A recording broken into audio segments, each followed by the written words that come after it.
mwasuze mutya mwenna abagoberera Red Zone TV gye musinzira okubanga mugoberera omukutu gwaffe guno waliwo ekibozibozi ekyabadde kitambulidde nnyo social media olunaku lwajjo newankubadde obudde bwadde bumbuzeebuzeemu olunaku we lwawungeeredde omubaka owa Kampala Central amanyiddwa nga Honorable Muhammed Nsereko alina ekibozibozi kyadde atandise kyadde ayagala okubanga ayisaawo naye bannayuganda abalwanira ku social media mbeebaza nti basobodde okubanga bamwanukula ate obukambwe bw'ekitala ate ne bamusomesa bulungi nnyo n'asobola okubanga yasirise simanyi lwaki yesembereza nnyo abantu nga bali mu bulwadde nga bali mu biseera eby'obulwadde nga bayi bali ku kitanda wano wagenda ne weesembereza Katolubwama n'omufuula kyaliwo nga mulwadde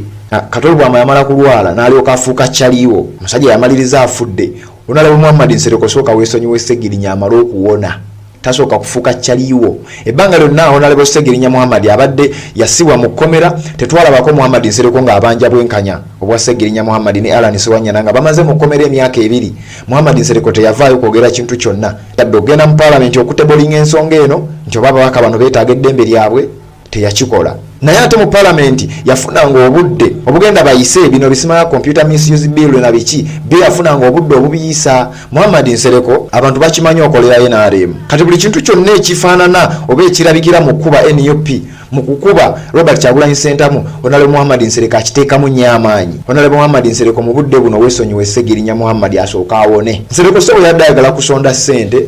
yabadde ayagala kuyita ku social media mbusimanyanze mpaddeyo $5,000,000 simanyambu biki Honorable Muhammed Nsereko bannayuganda bakubuuka tokyalina muntu gwogenda kubuzaabuza Muhammed Nsereko tukimanyi ffenna okolera NRM okolera Museveni buli kintu kyonna ekirimu okukuba NUP oba ekirimu okukuba Robert Kyagulanyi Ssentamu Muhammed Nsereko y'omu ku basooka okukiteekamu amaanyi nabadde mpita ayita ku social media okwo nengwate ku bigambo bya Segirinya Muhammed ate ye mu kamwake ng'agamba yeebazanye ekibiina kya National Unity Platform yeebazanye omukulembeze Robert Kyagulanyi Ssentamu ne Secretary General David Lewis Rubongoya nti bagenda kiriyalinga biru nti bagenda kukola ku nsonga z'obujjanjabi bwa Honorable Segirinya Muhammed bagenda kukola ku nsonga z'obujjanjabi mu ddwaliro gyali njagala owulize eddoboozi eryo kankuteereko eddoboozi eryo oliwulire bulungi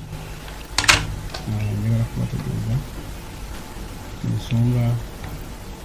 ebadde esuzana yonga sebase nga obaseeko n'obulwadde ekoleddwako ekibiina kyange ekya National Unity Platform amange Robert Kyagulanyi Ssentamu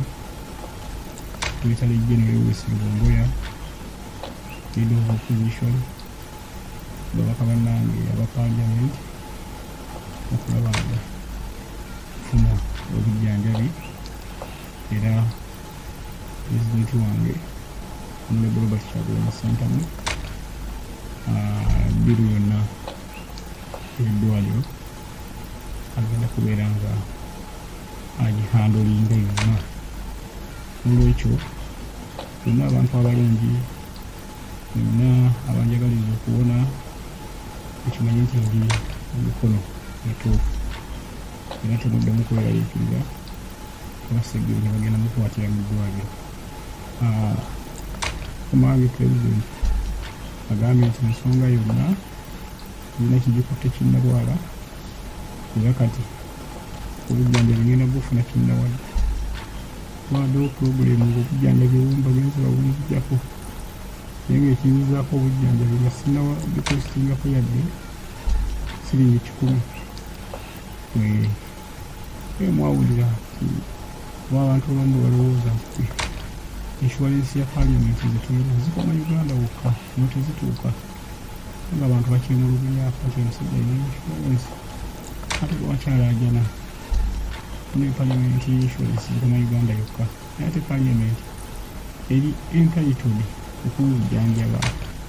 kubanga kiri mu tteeka naye intentionally babadde baagaana kugaanya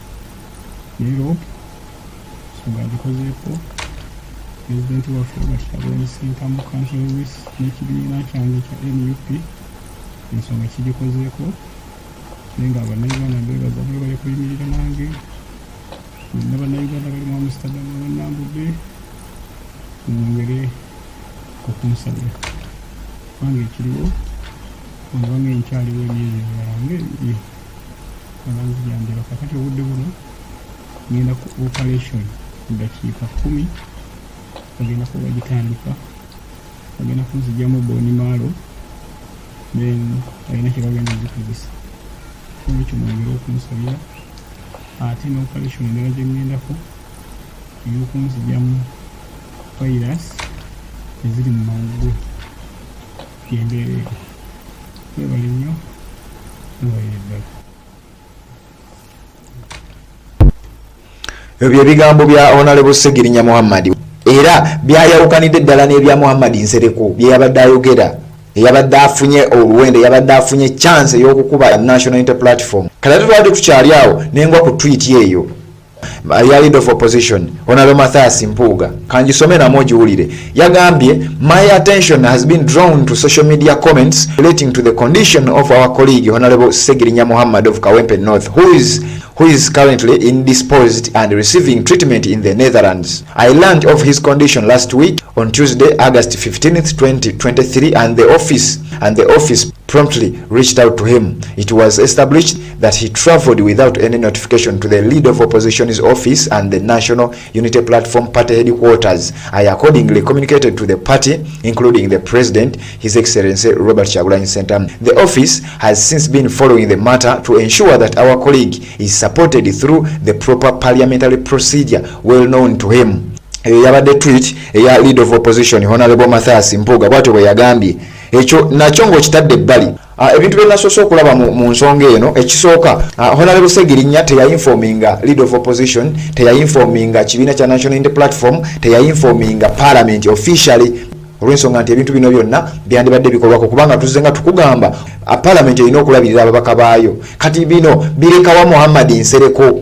Mwami Kagege yabadde ayagala okuba nkozesa chance n'okuvumirako Robert Kyagulanyi Ssentamu n'okuvumirako ekibiina kya National Unity Platform. So kati bino Honorable Muhammed Nsereko wegendereze nnyo abantu bakubuuka abantu bakumanya okolerayo NRM buli kintu kyonna ekyefaananyiriza okuba National Unity Platform ekyefaananyiriza okuba Robert Kyagulanyi Ssentamu okiteekamu amaanyi era wandibanga gw'omu ku bantu abasasulwa abateekebwawo okuvuma n'okukkakkanya Robert Kyagulanyi Ssentamu naye ebyembi nti eno generation gy'oliko ate oba olyawo oyinza obutagisobola ayinza obutakukolera ekyo kye baakutuma okukola. So webale kubanga okyali ku Red Zone TV ate naba kubanga osubscribinga ku channel yaffe nkusaba genda ku YouTube yo teekamu Red Zone TV osubscribinge ku channel eyo okwate ku kideeje kya notification ogenda kuba tomisinga bubaka bonna. Mwebale nnyo kubanga mutugoberera ne ku Facebook gye tuli Red Zone TV, ku Twitter tulinayo account ne ku TikTok bwe tutyo tulinayo account nga Red Zone TV.